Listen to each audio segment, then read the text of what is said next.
the beautiful thing about boxing, and many people maybe would disagree, or suffer from, not disagree. Many athletes or many successful people who get that short-term success, because boxing at the end of the day is all about short-term success. The hype that you get right before your fight, right after you fight, and then the hype dies until you announce your next fight. Do you know what? I just want to touch base on that because I've done a few podcasts with boxers. Yeah. And some people say they have that hype. They're selling tickets, the build up, training, fighting. They win their fight. And then after that, the next day, everything's down.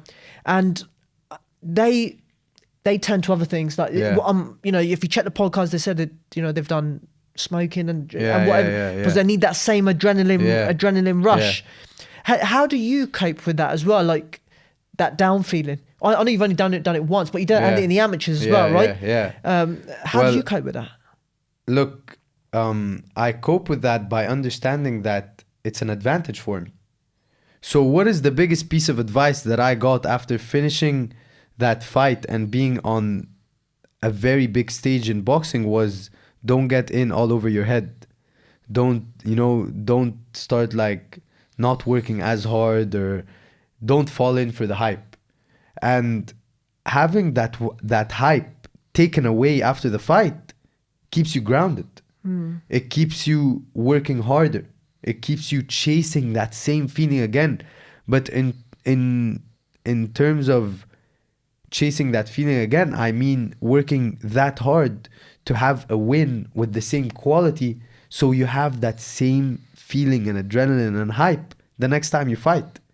But if you go and try to get that same feeling from, if it's smoking or a night out or drinking, it's not the same feeling. It's not the same adrenaline. It's not the same hype. Yeah. You know, the beautiful thing about it for me is making the people proud, expressing the people and representing Saudi Arabia, representing the Arab world, showing them how we are as characters and people, that so many people have misperceptions on, you know, the Arab world and how we are there. So I love making people proud. This is what I'm in the sport for. Making my parents proud, making my family proud, making my country proud, making history. So what guarantees me that is my next performance. Okay, well then what guarantees my next performance being a win is the work I put in. So if the work I put in is harder than the work I put in before, leading up to my last performance, then if I work harder now, my next performance is going to be better and I'm going to get that same hype and adrenaline. So when you reach high success and you get that short-term high adrenaline and high levels of hype, and after your success that hype dies down, you shouldn't worry or be scared, because there are two roads to walk now. Either you take that feeling being taken away as motivation to work harder to get that same feeling again or better on the same stage that got you that feeling to begin with, or you have the other road to walk, where it's now you're going to stop working because you feel so bad and sad about yourself that you don't have that same hype. What do you expect from people? You need to expect that if you're out of sight, you're out of mind. So what you should be working on next is to be back in sight. But when you're back in sight again, it's better than the last time you were in sight. So you stick in their minds for longer. Yeah. But why are we talking about football players for so much? They play 2 or 3 times a week. Yeah. They're always in sight. Yeah, they always train. Basketball players, always in sight. Yeah. But do we talk about Michael Phelps year round? Do we talk about Usain Bolt year round?